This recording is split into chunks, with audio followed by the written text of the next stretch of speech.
நான் வாசிக்கிற வேத புஸ்தகத்தில் நிறைய ரகசியங்களை பார்க்கலாம். அதில் முக்கியமானது தேவதூதர்களை குறித்து. ஆதியாமத்திலிருந்து வெளிப்படுத்தின விசேஷம் வரைக்கும் தேவதூதருடைய பணிகள் ரொம்ப முக்கியமானது. அதனால் அந்த தேவதூதர்களை குறித்து நம்ம கொஞ்சம் நேரம் தியானிக்க போகிறோம். அதுலேயும் முக்கியமான ஒரு காரியம் இருக்குது.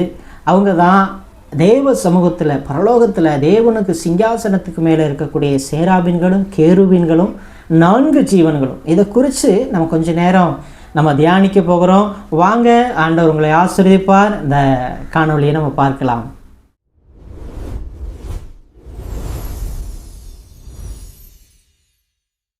நம்முடைய வேத புஸ்தகத்தில் நிறைய தேவதூதர்களை குறித்து சொல்லப்பட்டிருந்தாலும் அதில் நமக்கு முக்கியமான ஒரு காரியத்தை குறித்து நம்ம பார்க்க போகிறோம். அவங்க தான் அந்த கேருபீன்கள்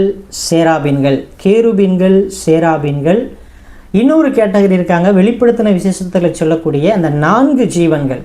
சிலர் என்ன செய்வாங்கன்னா இந்த 3 தேவதூதர்களையும் கொலாப்ஸ் பண்ணி, அதாவது எல்லாமே ஒரே மாதிரி நினச்சிட்ருப்பீங்க. சில பேர் கேருபீன்கள்னால் என்னென்னு தெரியாது, சில பேருக்கு சேராபீன்கள்னால் என்னென்னு தெரியாது, சில பேர் கேருபீன்களையும் 4 ஜீவன்களையும் மொத்தமாக பார்ப்பாங்க. ஆக இதில் இந்த வீடியோவில் என்ன செய்ய போகிறோம்னா, இது கேருபீன்கள்னால் யார், சேராபீன்கள்னால் யார், 4 ஜீவன்கள்னால் என்ன அப்படின்னு மட்டும் நம்ம சுருக்கமாக பார்க்க போகிறோம். முதலாவது நம்ம ஏசாயாவில் சொல்லப்பட்டபடி அந்த சேராபீன்கள் அதில் இருக்குது. ஏசாயா ஒரு தரிசனம் பார்க்குறாரு இல்லையா? ஏசாயா எழுதின தீர்க்க தரிசன புஸ்தகத்தில் ஏசாயா 6ஆம் அதிகாரம் 2ஆம் வசனத்தை வாசிக்கும்போது சேராபீன்கள் அவருக்கு மேலாக நின்றார்கள் அப்படின்னு வாசிக்கிறார். அதே நீங்கள் எசேக்கியலில் நீங்கள் வாசிக்கும்போது எசேக்கியல் 10ஆம் அதிகாரத்தில் வாசிங்கன்னா அங்கே கேருபீன்களை குறித்து சொல்லப்பட்டிருக்குது. அதே வெளிப்படுத்தின விசேஷத்தில் நீங்கள் வாசிக்கும்போது அங்கே வெளிப்படுத்தின விசேஷம் 4ஆம் அதிகாரத்தை வாசிங்கன்னா அங்கே 4 ஜீவனங்களை குறித்து சொல்லப்பட்டிருக்கிறது. வேதத்தில் நிறையா தேவதூதர்களுடைய குரூப் இருக்குது. பதார்த்தமாக நமக்கு ஆண்டவர் கொடுக்கக்கூடிய அந்த பணிவிடை ஆவிகள்னு சொல்லிட்டு எபிரேயர் 1:14 வாசிக்கிறோம் இல்லையா? இவர்கள் எல்லாரும் நமக்கு கொடுக்கப்பட்ட பணிவிடை ஆவிகள், அதாவது மனிதனுக்கும் கொடுக்கப்பட்ட பணிவிடை ஆவிகள். இவர்கள் ஒரு கேட்டகரியான ஒரு தேவதூதர்கள். அதுக்கப்புறம் காமனா ஆபிரகாமுக்கு, ஈசாக்குக்கு, யாக்கோப்புக்கு இவர்களுக்குன்னா வெளிப்பட்ட அங்கங்கே வரக்கூடிய தேவதூதர்கள், யுத்தத்தில் இடைபெற தேவதூதர்கள், அப்புறம் மரியாளுக்கு யோசேப்புக்கு சொப்பனத்தில் வெளிப்பட்ட தூதர்கள், அப்புறம் இப்படியெல்லாம் வேதத்தில் ஒவ்வொரு இடங்கள்லையும் காமனாக வரக்கூடிய தேவதூதர்கள் இருக்காங்க. மூணாவது என்னதுன்னா பிரதான தூதர்கள் இருக்காங்க. பதார்த்தமாக மீகாயலை குறித்து யூதாவில் வாய்க்கும்போது பிரதான தூதனாகிய மிகாயேல் அப்படின்னு சொல்லிட்டு வருது. மிகாயலாக இருக்கட்டும், கப்ரியலாக இருக்கட்டும், அப்புறம் விழுந்து போன தூதனாகிய அந்த பிசாசானவன் முதல்ல தூதனாக இருக்கும்போது இருக்கக்கூடிய அந்த லூசிஃபர், அவனும் என்ன செய்தான் பிரதான தூதனுடைய வகையில் இருந்தான். அப்போ பணிவிடை ஆவிகள் நமக்கு இருக்காங்க. அவங்க ஒரு கேட்டகரியாக தூதர்களாக வர்றாங்க. அதுக்கப்புறம் அங்கே காமனாக நம்ம தேவ தூதர்கள் மட்டும் பேர் சொல்லக்கூடிய ஒரு தேவ தூதர்கள் கேட்டகரி வர்றாங்க. அதுக்கப்புறம் பிரதான தூதர்களாக இருக்கிற மீகாயேல் இவங்கள்லாம் என்ன செய்கிறாங்கலாம் இருக்காங்க. இது எல்லாம் போக இன்னும் தேவ தூதர்கள் இருக்காங்க. அவங்கள தான் ஏசாயா அங்கே எழுதப்பட்டபடி ஏசாயா தீர்க்க தரிசனத்தில் சேராபீன்கள் அப்படின்னு சொல்லிட்டு இருக்குது. இந்த சேராபீன்கள் அப்படின்னா யாருன்னு முதலாவது நம்ம தெரிஞ்சுக்கிறோம். இந்த சேராபீன்களுக்கு யாருன்னா இவர்களுக்கு 6 சிறகுகள் கொடுக்கப்பட்டிருக்கும். நல்லா நீங்கள் புரிஞ்சுக்கிடணும். சேராபீன்கள்லாம் யார் அப்படின்னா அவர்களுக்கு சிங்காசனத்திற்கு மேலாக, தேவனுடைய சிங்காசனத்திற்கு மேலாக இவர்கள் என்ன செய்கிறாங்கன்னா இருக்கிறாங்க. இவங்க இருந்து தேவனுடைய நாமத்தை பரிசுத்தர்னு தொழுது கொள்கிறாங்க. அது மட்டும் இல்லை, இவங்களுடைய பணி என்னென்னா தேவனை துதிக்கிறதும்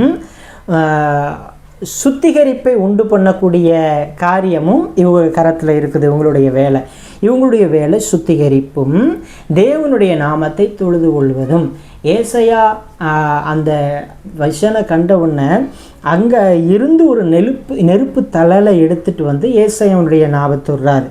அப்போ அந்த வசனம் இருக்குது. அப்பொழுது கேருபீன்கள் ஒருவன் பலிபீடத்திலிருந்து தன் கையிலே பிடித்த குறட்டால் ஒரு நெருப்பு தழலை எடுத்து என்னிடத்தில் பறந்து வந்து அதனால் என் வாயை தொட்டு இதோ உன் உதடுகளை தொட்டதினால் உன் அக்கிரமம் நீங்கி உன் பாவம் நிவர்த்தியானது.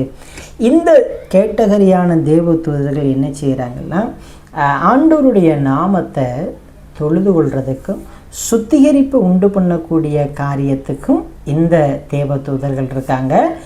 இவங்களுக்கு 6 சிறகுகள் கொடுக்கப்பட்டிருக்குது. 6 சிறகுகள். இந்த 6 சிறகுகளையும் அந்த 3வது வசனத்திற்கு ஒவ்வொருவர் இப்போ 2வது வசனத்தை வாசிச்சிங்கன்னா அவ்வாறு செட்டைகள் அந்த தூதருக்கு இருந்தது.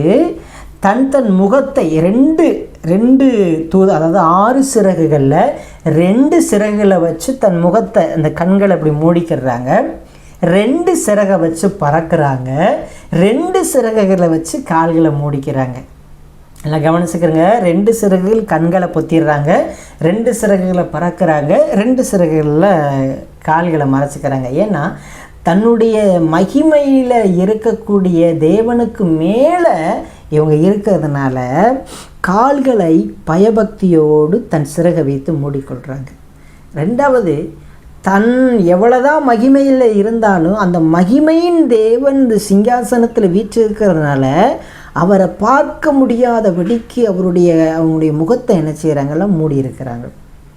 2 சிறகுகளால் மட்டும் பறந்து தேவனுடைய நாமத்தை தொழுது கொள்ளுகிற அனைவரையும் பார்த்து சொல்கிறாங்க, தேவனுடைய நாமம் பரிசுத்தம் உள்ளது, பரிசுத்தம் உள்ளது, கர்த்தர் பரிசுத்தர் பரிசுத்தர் பரிசுத்தர்னு சொல்லிகிட்டே இருக்காங்க. இவங்க எல்லாம் சேராபீன்கள். இவங்க எங்கே இருக்காங்க? சிங்காசனத்திற்கு மேலே, ஆண்டவருடைய சிங்காசனத்துக்கு மேலே பறந்துட்டுருக்காங்க. இவங்க தான் சேராபீன்கள். கேருபீன்கள் அப்படின்னா யாருன்னா, நான் சுருக்கமாகவே சொல்லிட்டு போகிறேன். கர்த்தருக்கு சித்தமானால் நான் இதை கொஞ்சம் ஆழமாக மீண்டும் ஒரு முறை கூட நம்ம வாசிக்கலாம். எசேக்கியேல் எழுதின தீர்க்க தரிசன புஸ்தகத்தில் வாசிங்கன்னா 10வது அதிகாரத்துக்கு நேரம் வந்தீங்கன்னா, எசேக்கியேல் 10ஆம் அதிகாரத்தில் வாசிங்கன்னா 1வது வசனம், 10வது அதிகாரம் 1 வசனம். இதோ கேருபீனுடைய தலைக்கு மேலிருந்த மண்டலத்தில் இரத்தன நீலம் போன்ற சிங்காசன சாயலான ஒரு தோற்றத்தை கண்டேன். அது அவைகளுக்கு மேல் காணப்பட்டது. அதாவது எசேக்கியேல் எப்படி ஏசாயா ஆண்டவருடைய சிங்காசனத்தை தரிசித்தாரோ அதே போல் எசேக்கியேலும் ஆண்டவருடைய தரிசனத்தை சந்திக்கிறாரு. இப்போது கேருபீன்களை பார்க்குறாரு. ஏசாயா சேராபீன்களை பார்த்தாரு, எசேக்கியேல் கேருபீன்களை பார்க்குறாரு. கேருபீன்களுக்கு மேலே சிங்காசனம் இருந்ததா சொல்லப்பட்டிருக்கு. அப்போது இந்த கேருபீன்கள் எங்கே இருக்காங்கன்னா, ஆண்டவருடைய சிங்காசனத்திற்கு கீழே இவங்க இருக்கிறாங்க, சிங்காசனத்தில் இருக்காங்க.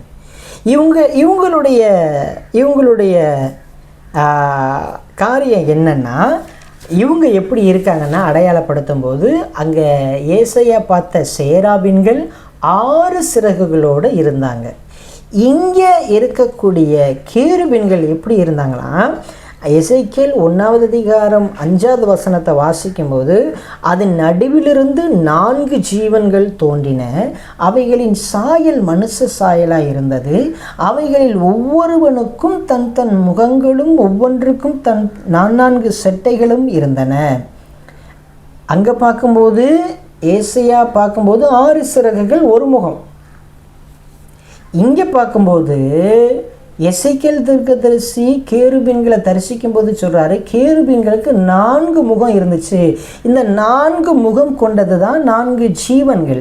இந்த 4 ஜீவன்களுக்கு என்ன இருந்துச்சா, 4 சிறகுகள் இருந்துச்சு. அவைகளுடைய கால்கள் நிமிர்ந்ததாக இருந்தன. அவைகளுடைய உள்ளங்கால்கள் கன்றுக்குட்டியின் உள்ளங்கால்களுக்கு ஒப்பாக இருந்தது அப்படின்னு கீழே வருஷப்படுத்துகிறார்.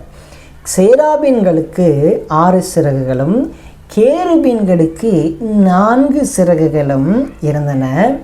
அந்த 4 சிறகுகள் 4 முகங்கள். இந்த முகங்கள் ஒன்றுக்கு அதில் இருக்குது பாருங்களேன், 7வது வசனம், அவைகளுடைய கால்கள் நிமிர்ந்த கால்களாக இருந்தன.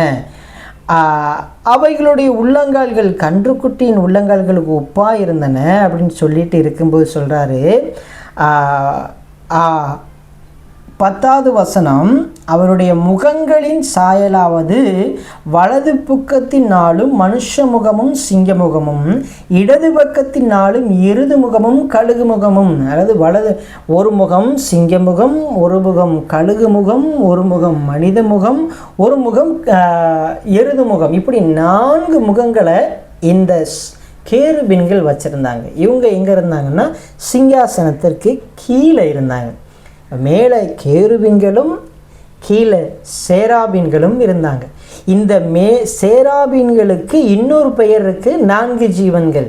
இந்த 4 ஜீவன்கள்னு ஏன் பேர் வந்துச்சுன்னா, இவங்க தான் 4 முகங்களை கொண்டதுனால 4 விதமான முகக்கலைகளை, ஆண்டவருடைய சுபாவத்தை வெளிப்படுத்துகிற அந்த 4 முகங்களை கொண்டதுனால இவர்களுக்கு பெயர், இன்னொரு பெயர் 4 ஜீவன்கள். அப்போ கேருபீன்கள் வேற, சேராபீன்கள் வேற. இப்போ முக்கியமாக தெரிஞ்சுக்கொள்வது என்னென்னா, 4 ஜீவனை குறித்து இன்னொரு இடத்துல இதே 4 ஜீவன்கள் வெளிப்படுத்தின விசேஷத்தில் நம்ம வாசிக்க முடியும். வெளிப்படுத்தின விசேஷத்தில் 4வது அதிகாரத்தை நீங்கள் வாசிங்கன்னா, 4வது அதிகாரம் அதனுடைய 5, 6 உள்ள வசனத்தை கூட நம்ம வாசிக்கலாம். வெளிப்படுத்தின விசேஷத்தில் 4வது அதிகாரத்தில் நம்ம இந்த காரியத்தை பார்க்கும்போது அது அழகாக சொல்லப்பட்டிருக்கு. அந்த சிங்காசனத்திற்கு முன்பாக பளிங்குக்கு ஒப்பான கண்ணாடி இருந்தது. அந்த சிங்காசனத்தின் மத்தியிலே அந்த சிங்காசனத்தை சுற்றிலும் 4 ஜீவன்கள் இருந்தன. அவைகள் முற்புறத்திலும் பிற்புறத்திலும் கண்களால் நிறைந்திருந்தது. 7வது வசனத்தை சொல்றதுக்கு, முதலாம் ஜீவன் சிங்கத்துக்கு ஒப்பாகவும், 2ஆம் ஜீவன் காளைக்கு ஒப்பாகவும், 3ஆம் ஜீவன் மனுஷ முகம் போன்ற முகமுள்ளதாயும், 4ஆம் ஜீவன் பறக்கிற கழுகுக்கு ஒப்பாகவும் இருந்தன. எப்படி எசேக்கியேல்ல நம்ம அந்த 4 முகத்தையும் பார்த்தோமோ, அதே போல் இங்கேயும் 4 முகம் கொடுக்கப்பட்டிருக்கு. ஆனால் அதில் நீங்கள் கவனமாக வாசிங்கன்னா 8வது வசனத்தில் அந்த 4 ஜீவன்களில் ஒவ்வொன்றும் அவ்வாறு சிறகுகள் உள்ளதாக இருந்தது, சுற்றிலும் கண்கள் உள்ளதாக இருந்தது. இப்போது இது எங்கே இருக்குதுன்னா, 6ஆம் வசனம் சொல்லப்பட்ட பின்னாடி இது பேர் கேருபீன்களும் கிடையாது, சேராபீன்களும் கிடையாது. சில பேர் என்ன நினைப்பாங்க, கேருபீன்களுக்கு அங்கே 6 சிறகு இருந்துச்சுல, அப்போ சேராபீன்களுக்கு 6 சிறகு இருந்துச்சுல, அப்போ இதில் என்ன செய்யுது, 6 சிறகு இருக்குது, இது என்னது சேராபீன்கள் அப்படின்னு நினைப்பாங்க. சிலர் இந்த கேருபீன்களுக்கு 4 முகம் இருந்துச்சு, இதுக்கு 4 முகம் இருந்துச்சு, அப்போ இது கேருபீன்கள் அப்படின்னு நினைப்பாங்க. கிடையாது, இது சேராபீன்களும் கிடையாது, இது கேருபீன்களும் கிடையாது. இதுக்கு பேர் 4 ஜீவன்கள் மட்டும்தான் வெளிப்படுத்தின விசேஷத்தில் சொல்லப்பட்டிருக்குது.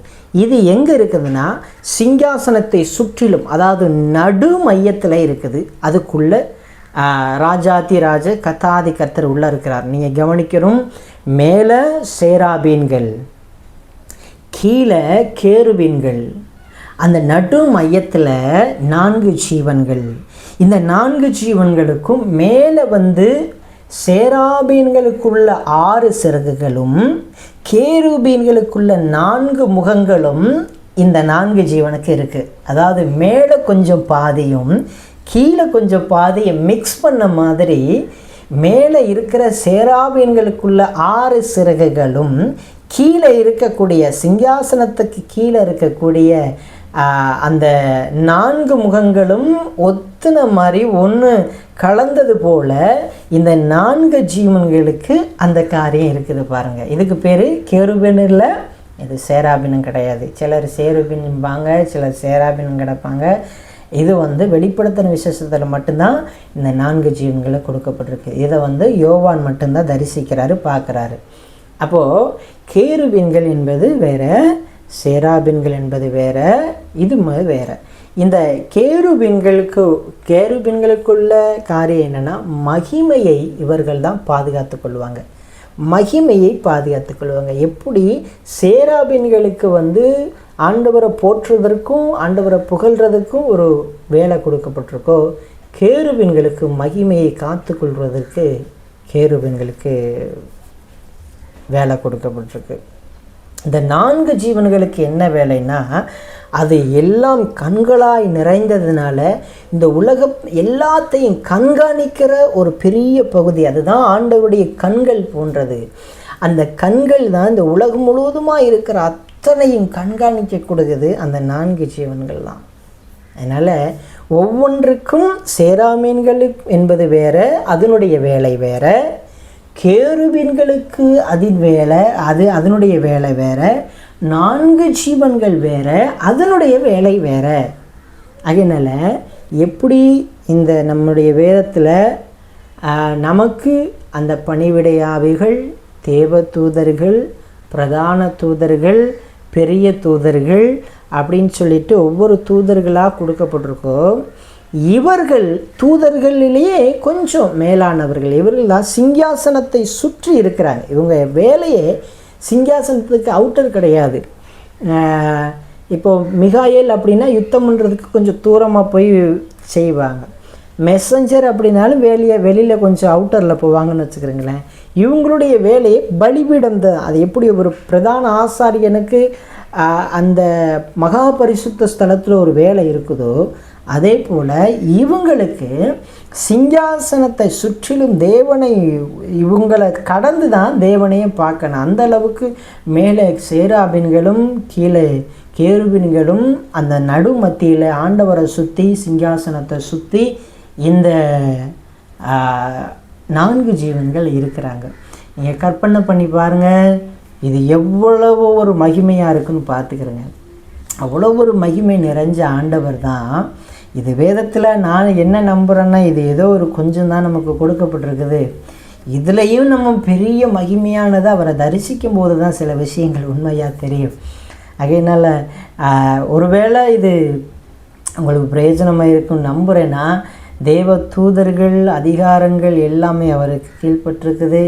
அவர்கிட்ட இன்னும் ஆண்டவருடைய சமூகத்தில் அதிகமான காரியங்களை நாம் பார்க்க முடியும். இந்த அளவுக்கு இப்போதைக்கு நான் ஒவ்வொன்றையும் விவரிக்கலை. இது கேருபீன்கள் வேறு, சேராபீன்கள் வேறு, 4 ஜீவன்கள் என்பது வேறு. எல்லாத்தையும் போட்டு குழப்பிக்கிறாதீங்க. நான் உங்களுக்கு இந்த வீடியோ முடிவில் அந்த லிஸ்ட்டு கொஞ்சம் வேணால் தரேன், நீங்கள் அதை பாருங்கள். டிஸ்கிரிப்ஷனில் அந்த தேவ தூதர்கள் யார், சேராபீன்கள் யாருன்னு உங்களுக்கு நான் அதை பிடிஎஃப் பண்ணி போடுறேன். அதனால் தொடர்ந்து எங்களுக்காக ஜெபித்து கொள்ளுங்கள். மேலும் வேறு ஏதாவது ஒரு கேள்வி அப்படின்னா கீழே கமெண்ட் பாக்ஸில் நீங்கள் கமெண்ட் பண்ணுங்கள். கர்த்தர் சித்தமானால் இன்னொரு வீடியோவில் சந்திப்போம். மாரநாதா சீக்கிரம் வரும். ஆமேன். God bless you. கர்த்தர் உங்களை ஆசீர்வதிப்பாராக.